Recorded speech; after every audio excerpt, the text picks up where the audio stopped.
En cuanto Lyra y Vesper vieron que toda su familia, el primer ministro Albous y los ciervos de la bruma estaban ilesos, avanzaron para determinar los daños, y la multitud volvió a entrar en la sala. Los bordes de la tarima estaban quemados, y se habían vuelto de color negro. Las decoraciones de Griselda parecían hechas de carbón, y prácticamente se habían desintegrado por completo. ¿Está ahí?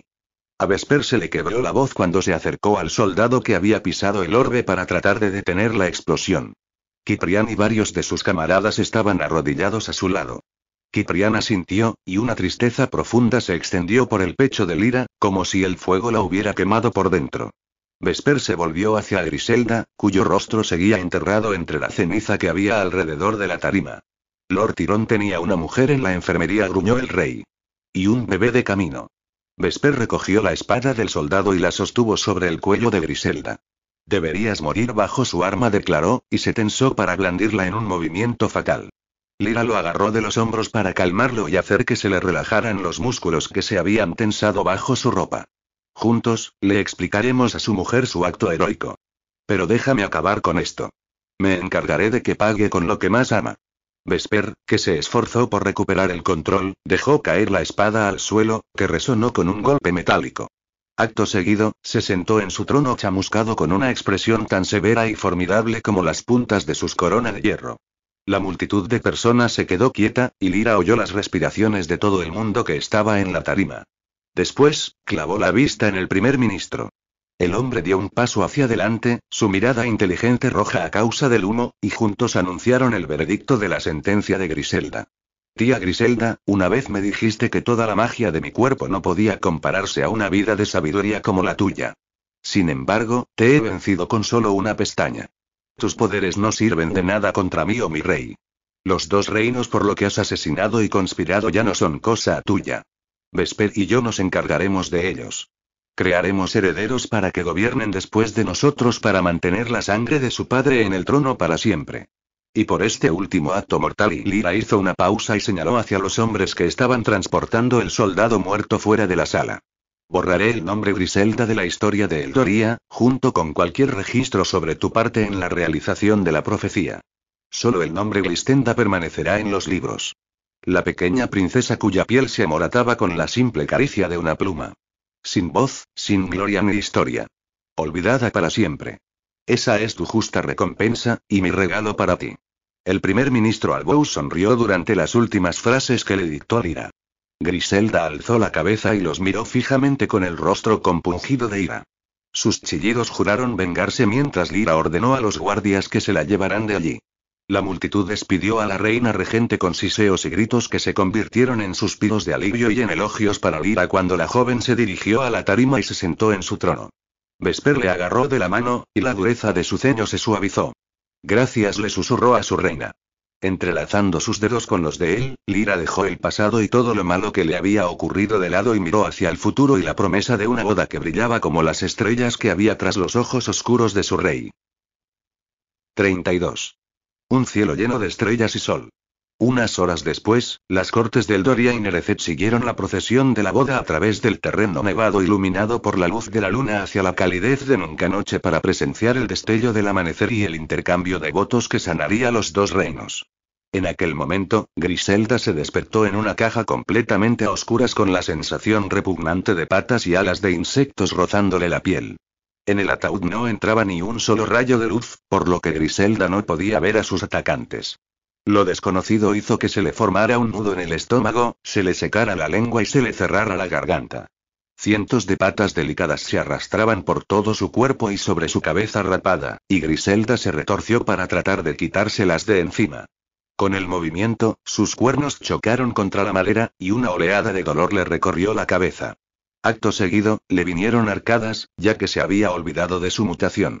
Griselda sollozó con los labios apretados, aterrada de abrir la boca por miedo a tragarse una araña, un grillo o una polilla. Cualquiera de las criaturas espantosas con las que compartía su tumba. Tumba, pensó. Así lo había llamado su miserable sobrina. La horripilante joven pálida se las había ingeniado para ganar. Griselda había estado tan cerca de llevarse todo por delante con ella y había cubierto las telas que decoraban la tarima con pólvora como último recurso antes de abandonar el Doria, por si acaso algo no iba según lo previsto, y había escondido el orbe de fuego en su corpiño mientras los soldados de Vesper la habían registrado para asegurarse de que no tuviera armas antes de encarcelarla. Y luego se lo guardó en los puños del vestido antes de que vinieran a buscarla a la celda para atarle las muñecas en la espalda y llevarla hasta su sentencia. Habría sido el plan perfecto, si no lo hubiera estropeado un simple hipelo. La sangre le hervía a causa de la ira al acordarse del destino horrible de sus hijas, presas bajo las órdenes de un duende y obligadas a formar parte de la perdición de su propia madre. No podía dejar que aquello fuera el final. Griselda dio unos golpes sobre la tapa del ataúd. Las criaturas que le cubrían los brazos cayeron como gotas de lluvia sobre la madera que tenía bajo su cuerpo, y corretearon por sus piernas, mordiéndola y picándola a través de la fina túnica que se le pegaba al cuerpo. Ráfagas cálidas de dolor le recorrían las venas después de cada picadura, y hacían que le dolieran los huesos y le crujieran las articulaciones. Griselda se apartó los insectos de la cara y se cubrió la boca antes de gritar. «Dejadme salir. Quiero salir», exclamó, y luego golpeó el ataúd de nuevo. Al otro lado se oyó movimiento. Griselda respiró profundamente. Habían pasos y lo cual significaba que eran humanos, no mortaja. Eran pesados, como los de un hombre. Seguramente eran los de un ladrón o un asesino. En el desfiladero solo habitaban los desechos de la sociedad. Por aquel motivo había enviado el cadáver de Lyra hasta allí. La bruja debió de hacer algún tipo de cambio y como renunciar a su inmortalidad para que la joven viviera. Todo para destrozar los planes de Griselda. La reina regente apretó los puños. La tapa del ataúd se abrió, y un rayo de luz iluminó el interior ligeramente. Griselda se cubrió el pecho en un gesto de falsa modestia y practicó su expresión para que reflejara más miedo. El hombre la vería vulnerable y, o bien se apiadaría de ella o la desearía.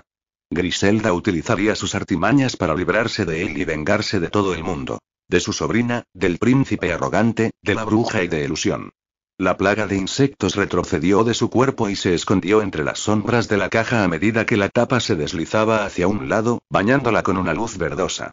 El aroma a plumas y viento flotó hasta ella, y le trajo una oleada de nostalgia. Como si la mención de su nombre lo hubiese conjurado. Griselda se incorporó y sonrió con una expresión pícara. Por supuesto. Durante la sentencia, estabas interpretando un papel. Estabas fingiendo odiarme. Todo para salvarme cuando nadie pudiera verte. Antes de que Alusión le diera tiempo a contestarle, Griselda se abalanzó sobre sus brazos. En silencio, el sílfide la obligó a levantarse, con sus pies descalzos aún dentro del ataúd. Luego se quitó la chaqueta. Sus ojos naranjas brillaban en medio de la oscuridad, aunque no con el mismo destello de deseo de hacía años cuando la había visto en camisón. Eran fríos como el hielo a pesar de su color cálido. Griselda se deshizo de la inseguridad que le transmitían. Ahora que has recuperado tus alas, debes de estar agradecido de que las haya cuidado también todos estos años. Con una sonrisa pícara, Griselda alzó los brazos magullados, esperando a que el sílfide la ayudara a ponerse su chaqueta. En vez de ello, Luce la dobló para formar un pequeño cuadrado de tela con el que sacudió los insectos que aún correteaban por el cuerpo de la mujer. Las has cuidado muy bien. No puedo deshacerme del olor a humo, no importa lo harto que huele. Pero cualquier cosa es mejor que ser humano, atrapado en un cuerpo hecho para envejecer. Luce inclinó la barbilla hacia ella, y luego se volvió a colocar la chaqueta mientras sus alas se fundían con la tela y reaparecían en su espalda para cernirse sobre su cabeza como una bruma reluciente. Griselda resopló, sintiéndose expuesta en su cuerpo de humana, con todas sus arrugas y su piel flácida a plena vista. Pensaba que preferías lo demacrado y horripilante, considerando tu amistad con la bruja del tormento. El sílfide emitió un gruñido gutural y le mostró los dientes puntiagudos. Vuelve a hablar de ella y te arrancaré la yugular y devoraré tus huesos. A Griselda se le hizo un nudo en la garganta con la amenaza, pero se negó a dejar entrever su miedo. Luce se alisó la solapa de la chaqueta y recuperó su compostura. No he venido a revivir viejos tiempos contigo. Ni siquiera he venido por ti. ¿Quién lo haría? Has enajenado o asesinado a todo el mundo que podría haberse preocupado por ti. Luce negó con la cabeza en un gesto de tristeza, y luego la ayudó a salir de la caja, señalando hacia un árbol rodeado de una fina capa de ceniza. Quédate allí, por favor. Necesito espacio para reunir estas pequeñas criaturas. Mi reina estaba preocupada por su bienestar. Temía que sus viudas negras y sus escorpiones se contaminaran si pasaban mucho tiempo expuestas a tu toxicidad. Una oleada de ira volvió a encender la sangre de Griselda, pero la reina regente solo tuvo fuerzas para apoyarse contra el árbol, ya que le pesaban las extremidades, tenía náuseas y se notaba mareada. Las criaturas de la noche le habían picado cientos de veces, y el veneno estaba extendiéndose. ¿Así que ahora eres su recadero? Preguntó, intentando no perder la concentración. ¿Tu querida reina conoce tu pasado? ¿Sabe que mataste a su madre? Nosotros la matamos, Glistenda. Griselda se tensó al oír aquel nombre. Pero cada vez que se apoyaba más en el árbol, el tronco se volvía más blando, como si se hundiera bajo su peso. Alucinaciones, pensó. Se le nubló la visión momentáneamente, aunque consiguió mantenerse en pie. Y, no. La reina Lira no es consciente de mi influencia en el destino de su madre. No se lo confesaré solo para limpiar mi conciencia. El dolor que me devora por dentro será la carga que tendré que soportar para siempre. Algo que ni espero que comprendas. Por supuesto. Sabes quién soy. Igual que sabes que eres la razón por la que no tengo remordimientos. Luce batió las alas ligeramente, como si aquella conversación lo aburriera. Tiempo atrás me culpaba a mí mismo, pero ya no.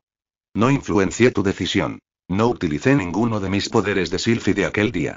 La señora Penumbra contempló tu corazón y vio la verdad de tus deseos. Tú misma escogiste renunciar a tu conciencia. Griselda se apoyó aún más contra el árbol. Tenía la piel helada y sentía que le estaba subiendo la fiebre. Como si tus decisiones fueran tan nobles. Decidir mentirle a tu reina para protegerte a ti mismo y la estoy protegiendo. Ya ha sufrido demasiadas pérdidas en su vida. Me niego a arrebatarle a otra persona o lugar o cosa que necesita o que le importa.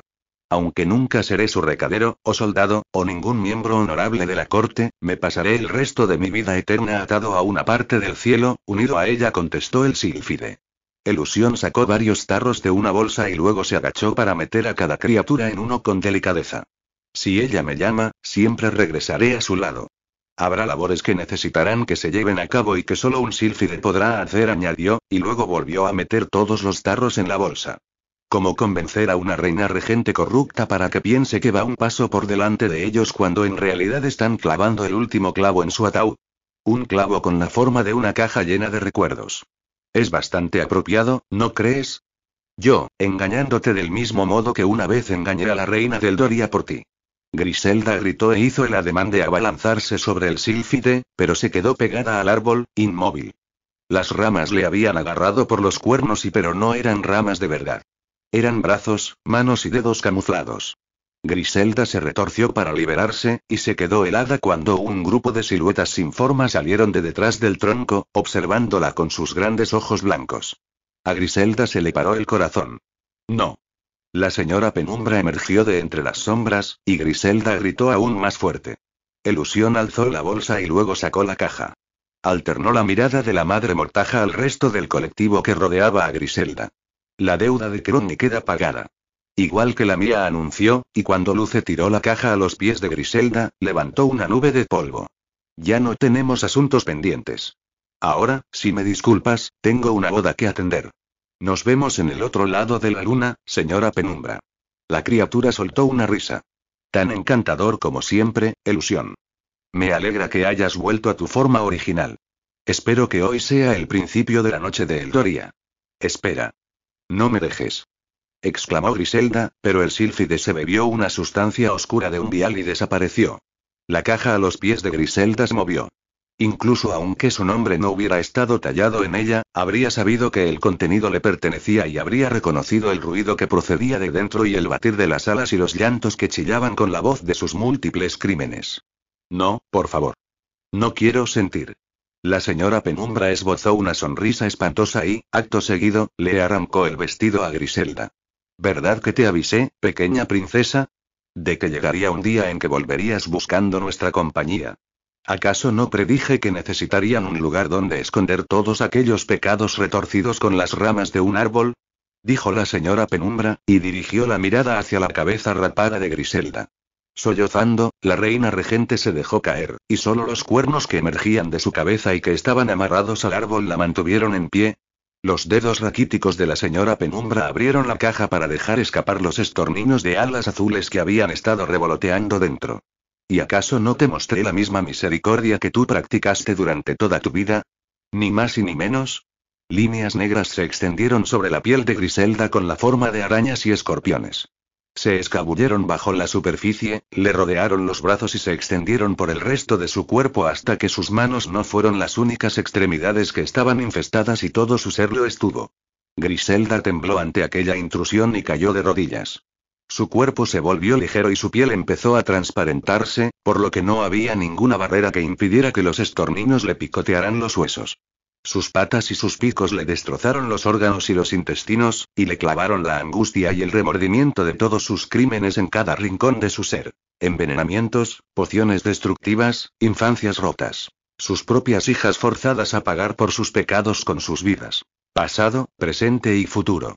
Las bestias que asesinó, la sobría que torturó, el hermano que mató después de hacer lo mismo con su mujer. Y el soldado de confianza de Kirani. Vaya, aquí lo tenemos, dijo la señora Penumbra, al ver los pensamientos y el dolor de Griselda mientras se paseaba por su mente. Por fin lo vemos y Sir Nicolette, el soldado que asesinaste y que antes era el chico que amabas. Viniste aquí hace tantos años para que él te entregara su amor a cambio del tuyo. Bueno, fue un viaje innecesario, por lo que parece. Crowny compartió el último recuerdo de aquel hombre con nosotros. ¿Quieres que te lo muestre? Griselda no podía responder, ya que los huesos se le estaban haciendo añicos. La reina regente tosió sangre, y vio como el líquido se filtraba por su piel translúcida para formar contusiones oscuras en su superficie. Él siempre te amó. Como joven y como hombre. Quería demostrar que era digno de ti, así que esperó hasta que se convirtió en soldado para cortejarte. Pero entonces, ya te habías casado con otro. Así que esperó de nuevo. Pretendía pedirte la mano el día que lo mataste. Aquel fue su último recuerdo. Estaba pensando en la vida que quería pasar contigo y con tus hijas, con el corazón roto por tu traición. Con su último aliento, pronunció tu nombre. Griselda rompió a llorar. La agonía y el arrepentimiento eran demasiado intensos. Ahora, hijos míos, murmuró la señora Penumbra al resto del colectivo. Nos alimentaremos con su cuerpo, ya que en nuestro colectivo no hay lugar para una tristeza tan profunda. Cuando los mortajas se abalanzaron sobre ella para devorarla, Griselda maldijo los años que había malgastado. Suplicó misericordia en medio de aquel terreno polvoriento, pero allí no había nadie que pudiera oírla. Entonces, se convirtió en ceniza y dejó de existir. En los jardines del castillo de Eldoria, Crowny se despertó con el movimiento alegre de las alas de Tana contra su cuello. La bruja sabía la identidad de su visitante antes de que su aroma a nieve, hojas quemadas y sulfuro atravesara el hedor de pelo y carne quemada que se extendía por el aire. Crowny sabía de quién se trataba incluso antes de que aquellas manos suaves le extendieran salvia sobre las ampollas para aliviar las punzadas de dolor agónicas que destrozaban las terminaciones nerviosas de su cuerpo. La bruja solo deseaba poder verla, ya que aquel simple hecho le habría tranquilizado el alma. Me alegra que trajeras otra dosis, murmuró Crowny. Asumí que lo que envié con tu sílfide ya se habría evaporado, contestó Yadia. Sí. Aún no me puedo creer que dedicara su tiempo en ir a buscarte para conseguir un tratamiento, con la princesa desaparecida y todo. La verdad es que se mantuvo bastante ocupado mientras esperaba. Le tendió una trampa a la miserable reina regente de Eldoria. Crowny trató de sonreír, pero sin labios, el intento fue fútil. Le bastaba con sentirlo en el corazón. Te dije que escogí bien. Tú tienes tu par de alas y yo tengo el mío. Tana graznó con beligerancia, ofendida por la comparación. Han exiliado a la reina regente al desfiladero, comentó Yadia por encima de los graznidos del cuervo. Supuse que te gustaría saberlo. La reina Lyra la ha enviado con los Mortaja, medio desnuda, con la cabeza rapada y dentro de un ataúd lleno de criaturas de la noche. Crowny rió. Me habría cortado el cuerno derecho solo para tener la oportunidad de haber sido un pequeño mosquito en aquel ataúd. Un ataque de tos repentina interrumpió la risa de Crowny. Yadia le dio unos golpecitos en el pecho en un gesto de preocupación que Crowny no había esperado. Tu sílfide quiere que te diga que ahora está allí, ocupándose de todo, atando cabos sueltos y pagando viejas deudas. Bien. Se me hará más fácil marcharme, sabiendo eso. ¿Cuándo será la boda? Se está celebrando ahora mismo mientras hablamos. Y como todo tiene que seguir un horario específico, ¿quieres que la veamos juntas? Me gustaría. Entonces, vamos, Tana. Déjanos espiar a través de tu ojo. Cuando el cuervo enorme alzó el vuelo, una ráfaga de viento azotó la piel entumecida de Crowny.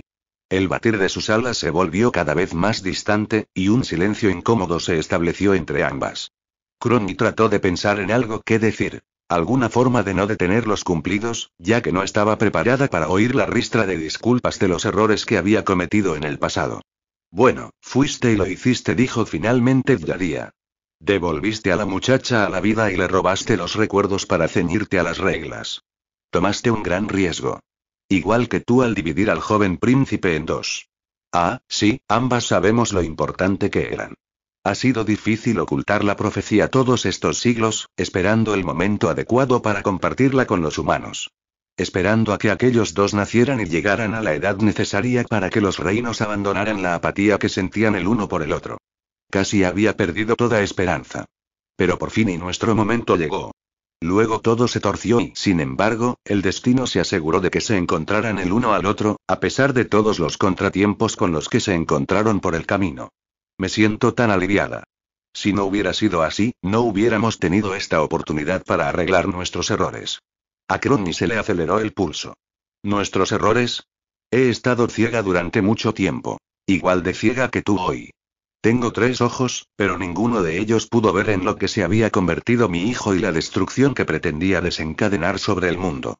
Hiciste lo que yo no pude hacer, aunque me mentiste y me rompiste el corazón en el proceso. El corazón de Crony tembló ante el dolor que reflejaba la voz de Yadia. Tuve que hacer el mal para establecer el bien. ¿Podrás perdonarme cuando me vaya? Yadia colocó una mano sobre la de Crony. Te perdono ahora. Ambas sabemos que tú hiciste el mayor sacrificio. Entiendo por qué le diste a la princesa lo que le negaste a mi hijo. Ella se lo merecía. Más que eso. Había 2 reinos que dependían de que ella viviera, no de que muriera. Sí, susurró Yadia. Crony alzó la mano que tenía libre a ciegas, y Yadia inclinó la cabeza hacia adelante para que la bruja pudiera tocarle la mejilla. Mi querida, y no pude salvar a tu lagrimosa entonces, pero puedo devolvértelo ahora. Puedo iluminar tus ventanas con su luz cada anochecer. Crony tomó aliento con dificultad. Ha sido una carga muy dura de llevar. Esperar, y me alegra que ya casi haya llegado la hora. No estuvo bien que te maldijera. Todos estos años has sido incapaz de cerrar los ojos por culpa de mi ira. El corazón de Crony sonrió de nuevo ante aquellas amables palabras.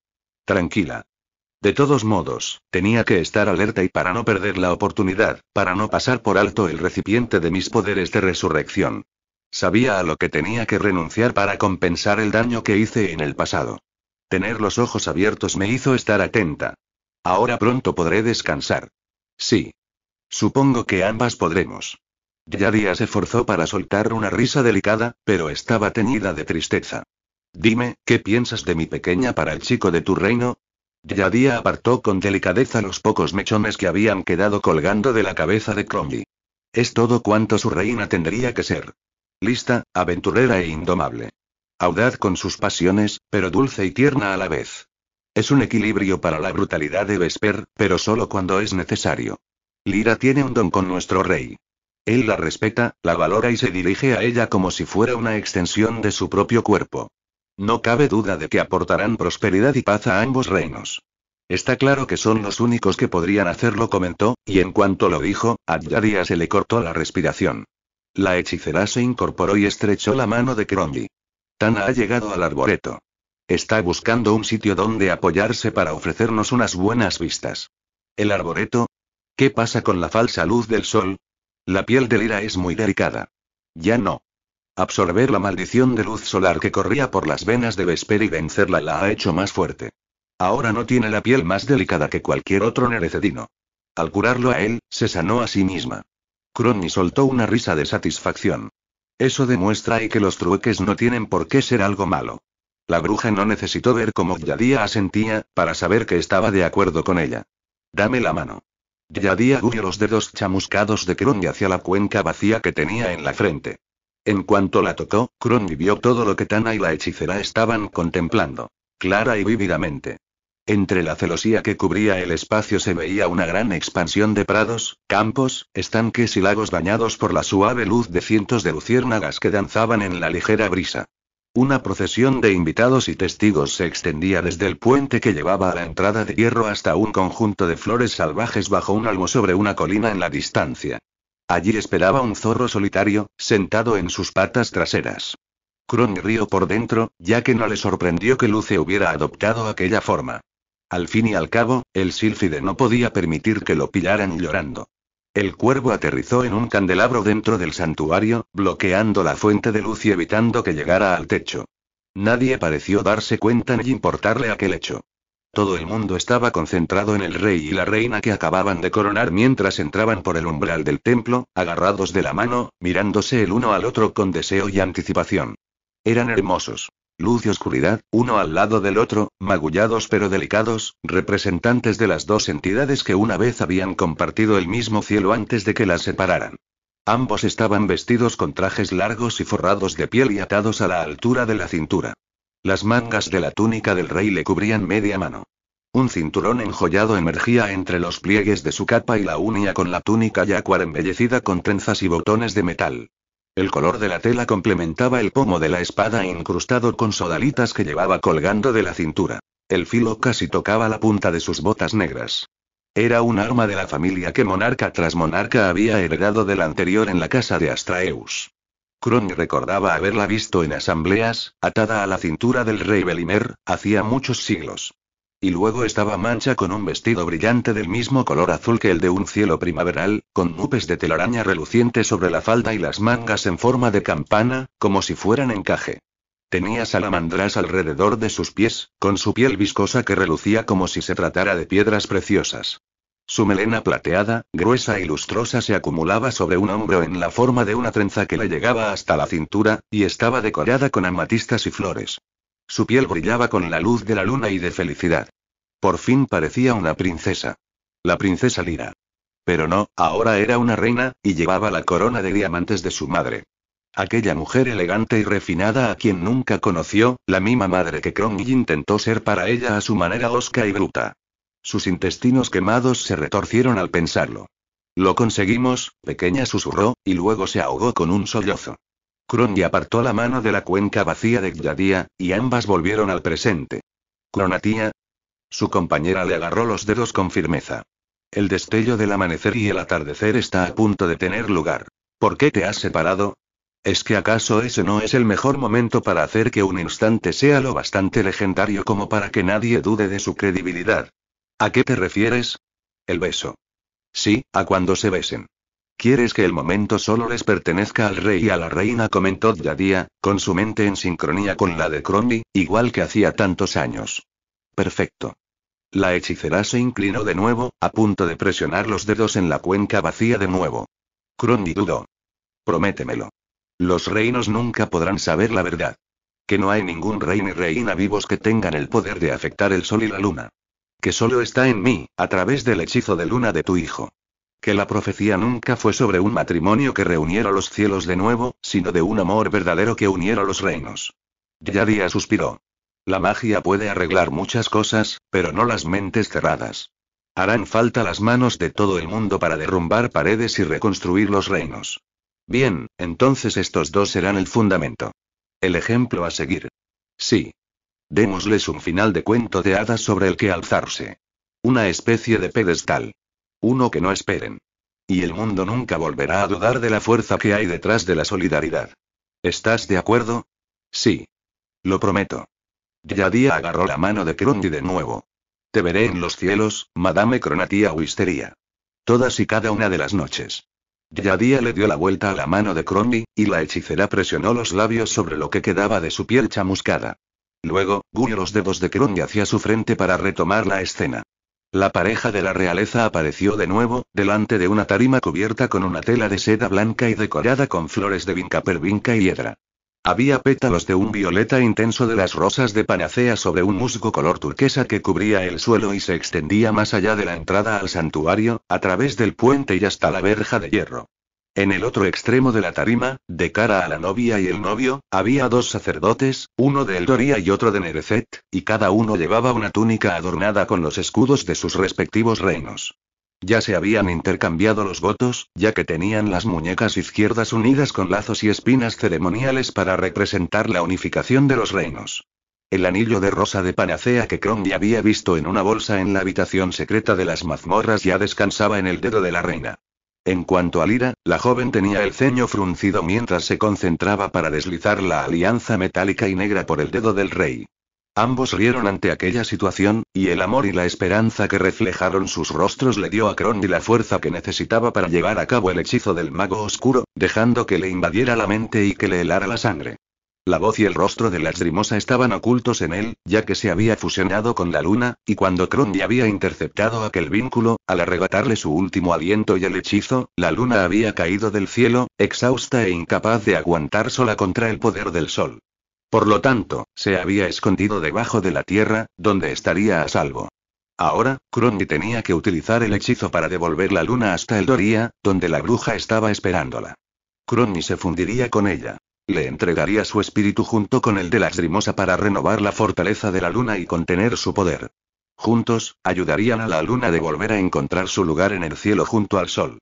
Lo único que necesitaba ahora era el beso y como si el rey la hubiera oído, Vesper rodeó las mejillas de su reina con las manos y vocalizó las palabras Lady Esposa antes de presionar los labios contra los de Lyra en un beso apasionado y dulce mientras todo el mundo estallaba en vítores a su alrededor. Crondi esperó unos segundos más para admirar la belleza de su felicidad, luego llamó a la luna y tomó su último aliento. Los historiadores de la realeza lo narrarían algún día, y llenarían pergaminos explicando aquel evento milagroso, página tras página de descripciones, de cómo, cuando el rey de ojos oscuros y su reina de melena plateada habían compartido su primer beso como marido y mujer, el mundo tembló.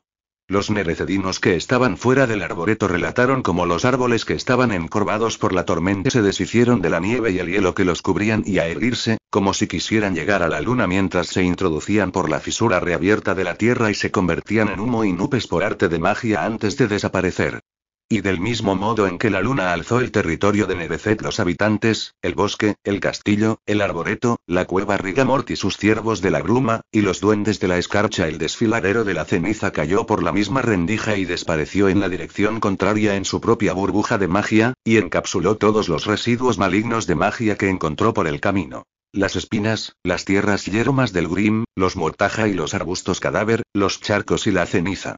Todo ello volvió a formarse en el centro de la tierra en un cuerpo oscuro y peligroso antes de que la fisura en la tierra se cerrara con un sello mágico, encerrando el mal en sus profundidades.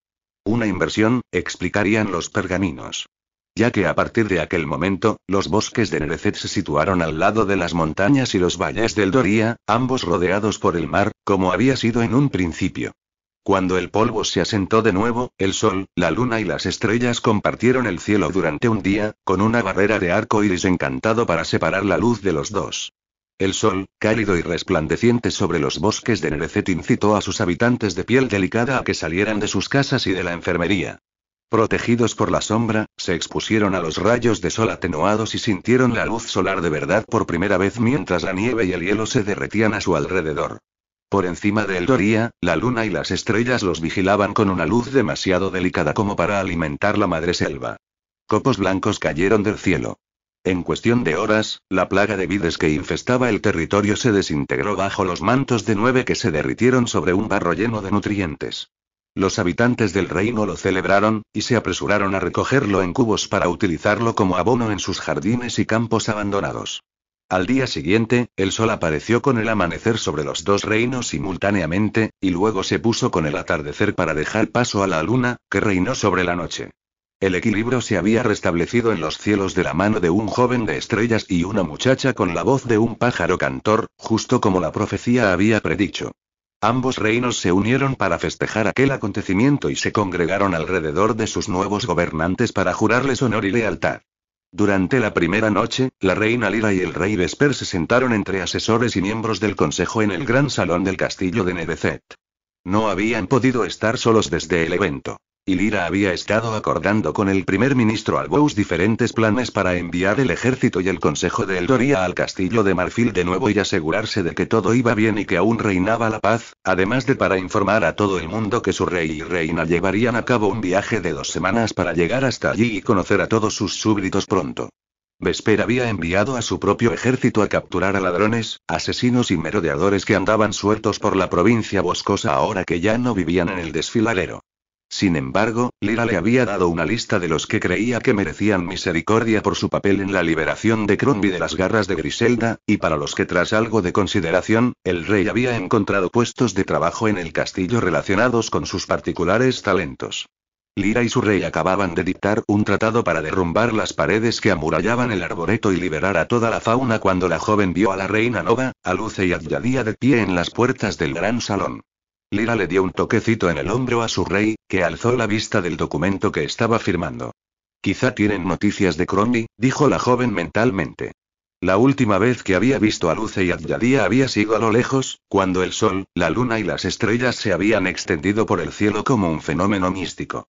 Los dos habían estado enfrascados en una conversación, y se habían ido antes de que Lyra pudiera librarse de sus responsabilidades para ir a hablar con ellos.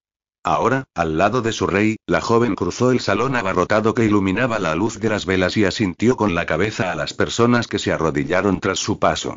Juntos, salieron al pasillo, donde la reina Nova ya se había encargado de que tuvieran un espacio privado donde hablar. Tanto Luce como Yadía hicieron una reverencia en cuanto llegaron a su lado. Vesper asintió y miró a su madre. La reina Nova colocó las manos sobre los hombros de su hijo y de su nueva nuera. Ambos parecéis cansados. He oído rumores de que aún no os habéis retirado a vuestros aposentos juntos. Vesper hizo una mueca y se pasó la mano por la mandíbula, que se había oscurecido considerablemente durante aquellas últimas horas. Nos hemos estado turnando para descansar. Cada vez que intentamos marcharnos juntos, alguien necesita que uno de los dos se quede. La reina Nova frunció el ceño. Eres el rey, dijo, y se volvió hacia Lyra. Y tú la reina. Pero también sois humanos. Ya han pasado 2 días de la boda y aún no habéis compartido el lecho nupcial. Es hora de que dejéis que vuestros ministros y asesores se ganen sus títulos. Yo me encargaré de estar disponible para cualquier pregunta u obstáculo que pueda surgir hasta que ambos hayáis descansado bien y hayáis comido algo. Retiraos a vuestra habitación. No quiero volver a veros hasta mañana y, mucho después del amanecer. Sin esperar a que Vesper o Lyra le contestaran, la reina Nova dio media vuelta y se metió en el gran salón, donde desapareció entre los sirvientes y los miembros del consejo que iban de un lado para otro. Vesper miró fijamente a Lyra.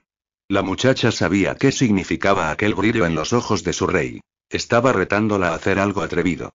Si hubiera tenido una cola, la estaría moviendo de lado a lado, desafiándola a ignorar semejante aventura. El cuerpo entero de Lyra se tensó con anticipación mientras Vesper le rodeó la cintura con un brazo, lo bastante bajo como para rozarle la cadera con los dedos. ¿Qué opinas, querida esposa?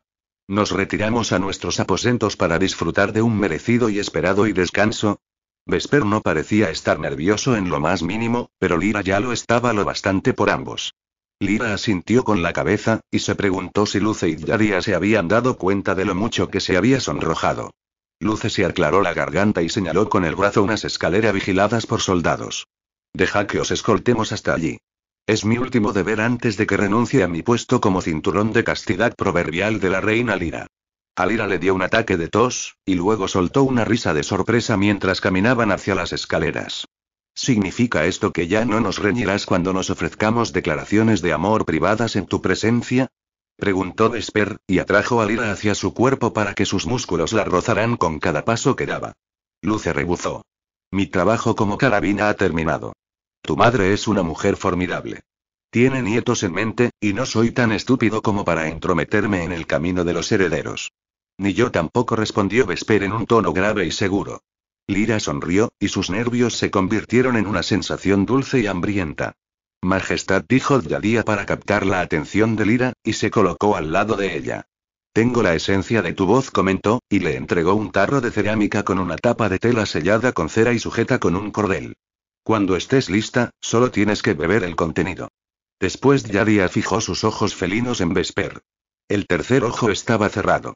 He pensado que quizá te gustaría compartir la restauración de la voz de la reina con ella, en privado, ya que la has estado esperando durante más tiempo que ninguno de nosotros. Vesper le sonrió a Lyra. Esperando oírlo de sus labios, sí. Vesper y Lyra llegaron a las escaleras que ascendían hasta la habitación en la torre del joven, que ahora se había convertido en los aposentos del rey y la reina. La hilera de guardias que estaban apostados a los pies de la escalera se hizo a un lado, preparada para volver a su formación en cuanto su rey y reina subieran por ella. Bien, es hora de que nuestros caminos se separen, por ahora, comentó Luce, y dio un paso hacia atrás. Espera, gesticuló Lyra. He visto las miradas que os habéis intercambiado. Ambos habéis visto a Cromby, ya que os debe de haber transferido la receta para la poción que me permitirá recuperar mi voz. ¿Por qué no ha vuelto con vosotros? ¿Qué no me estáis contando? El brazo de Vesper que la rodeaba se tensó, como si notara casi tanto como ella que había malas noticias. A Lyra le escocieron los ojos cuando Luce y Yadia trataron de mantener sus expresiones estoicas, pero fracasaron miserablemente. No soy débil, así que dejar de tratarme como si lo fuera, dijo la joven reina con las manos, aunque le temblaban como si intentaran refutar su declaración. Soy fuerte. Pero tenéis que decírmelo o siempre me lo estaré preguntando. Siempre la estaré buscando en cada sombra, en cada noche, en cada destello del amanecer. Precisamente es allí donde tienes que buscarla, contestó Yadia. Luce la miró con el ceño fruncido, pero la hechicera alzó una mano como para tranquilizarlo. Cromby amaba la luna. La noche le aportaba paz. La noche y todas sus criaturas. Tú se la devolviste, le diste las canciones de los grillos y el aroma de las flores nocturnas. Pero la verdad es que había estado esperando tanto tiempo a que regresaran que cuando la luna pasó por el cielo, no quiso volver a dejarla escapar. Era demasiado hermosa como para resistirse. Cromby se envolvió con tu magia que estaba uniendo nuestro mundo de nuevo, y dejó que la llevara bien lejos. Los inmortales a veces nos cansamos de la normalidad de la vida en la Tierra, y anhelamos encontrar nuevos retos. Y eso es lo que ella hizo. Se alzó hacia los cielos para estar con los demás de su estirpe, buscando nuevos paisajes oníricos. Pero Cromby quería que supieras que te quiere, y que siempre estará cuidando de ti. A Lyra se le encogió el corazón en una sensación insoportable. Vesper la atrajo hacia su pecho, y apoyó la barbilla sobre su cabeza, lo cual hizo que a Lyra se le deslizara la corona hacia un lado. La muchacha cerró los ojos y dejó que las lágrimas le bañaran el rostro. Cromby se merecía todas y cada una de ellas. Lyra no estaba segura de cuánto tiempo pasaron en aquella posición a los pies de las escaleras. La muchacha sintió como Luce le apretaba el hombro, y le oyó prometerle que la vería al día siguiente, y la reina escuchó como los pasos de Yadia siguieron los del sílfide y se alejaron hasta que desaparecieron. Cuando su rey la separó de su cuerpo para enjugarle las lágrimas y enderezarle la corona, Lyra lo miró a los ojos. Hay más sobre la marcha de Cromby que no me han contado y siento que aún están ocultándome secretos. La expresión de Vesper cambió ante su comentario, y el rey frunció el ceño. Yo también lo he notado. Pero también creo que están respetando los deseos de Cromby. Así que nosotros deberíamos hacer lo mismo. La mejor manera en que podemos honrarla es siendo buenos gobernantes. Y registrando todo lo que hizo por tú y por nosotros y en nuestras historias. Lyra asintió. Detrás de él, vio la escalera de caracol y pensó que se parecía a una montaña. Todo el peso de los últimos días se le había ido a los pies y la había dejado clavada en el suelo. Sin decir ni una palabra, Vesper la levantó fácilmente, la acurrucó contra su pecho y subió las escaleras con ella en brazos. La reina le pasó un brazo por la nuca y apoyó la cabeza contra su sien mientras se le aceleraban los latidos del corazón. Lyra se aseguró de agarrar con firmeza el tarro que contenía su voz de pájaro cantor con la mano que tenía libre. Puedo caminar y simplemente se me ha hecho difícil por un momento. Vesper rebuzó. Dice la chica que me rogó que la llevara en brazos durante 5 años. Lyra rió, y los ojos se le iluminaron con lágrimas de nuevo. Aunque estas eran agridulces. Tienes razón. Se me había olvidado que me debes un favor. Cuando el sol y la luna compartan el mismo cielo. Esta vez, Vesper se rió. El rey se detuvo y apoyó el hombro contra la pared para mantener el equilibrio mientras miraba a Lyra a los ojos. Para que lo sepas, y soy mucho más receptivo a dichas peticiones en esta forma humana. Así que no dudes en hacerlas. Vesper se inclinó hacia adelante para besarla, incitándole con su boca a que abriera la suya ligeramente para que sus labios y sus lenguas se enlazaran en baile lento y delicado. Cuando Vesper se separó con una sonrisa seductora, Lyra anhelaba más. El rey siguió ascendiendo las escaleras, aunque esta vez mucho más deprisa. Lyra admiraba el modo en que la luz de la luna entraba por las ventanas mientras subían hasta la habitación. El modo en que iluminaba la cabeza y el perfil definido de Vesper con un destello plateado suave. Al día siguiente se despertaría entre sus brazos, y vería ese rostro hermoso bañado por la luz dorada del sol. El mundo había cambiado. Lyra había recuperado su reino y a sí misma y, de algún modo, ella y Vesper se habían ganado los cielos. Y de paso la muchacha se había ganado el corazón de un Pegaso. Ahora por fin volarían juntos, aunque no para escapar como Lyra había soñado tiempo atrás. En vez de ello, como Crowley, se alzarían para formar parte de un gran plan. Epílogo. La mayoría de los cuentos de hadas, sin importar lo trágico que haya sido el principio, acaban con un final feliz. Sin embargo, la reina Lyra y el rey Vesper eran demasiado pragmáticos, a causa de sus propias experiencias, como para creer que su futuro siempre sería de color de rosa. Su mundo estaba lleno de monstruos, espinas, magia oscura y maldiciones. Aún así, ahora esas cosas descansaban en las profundidades de la tierra. Así que con cada paso que dieron en su vida de casados, compartieron su esperanza por alcanzar la paz y la unidad para sus dos reinos, y la sabiduría para superar los retos y los peligros juntos, de la mano. Y lo que era más importante, nunca ser demasiado orgullosos como para no pedir ayuda cuando la necesitaran, a pesar de lo inesperada o humilde que fuera la fuente. Insectos o sombras, un duende jardinero con un gusto particular para los disfraces de conejo, una cocinera sin dientes, un duende codicioso, un sílfide caprichoso con la inteligencia de un zorro astuto, o una bruja con cuernos, vieja y magullada, con los ojos del color del barro y una sonrisa que podía marchitar hasta la flor más resistente. Con el tiempo, siguiendo el ejemplo de sus jóvenes monarcas, los ciudadanos del Doria y Nerecet aprendieron a aceptarse los unos a los otros de nuevo, satisfechos con sus días y sus noches, y con las cambiantes estaciones del año. Y por ello, fueron recompensados con un final más altruista y fácil de obtener. Un futuro esperanzador. Fin.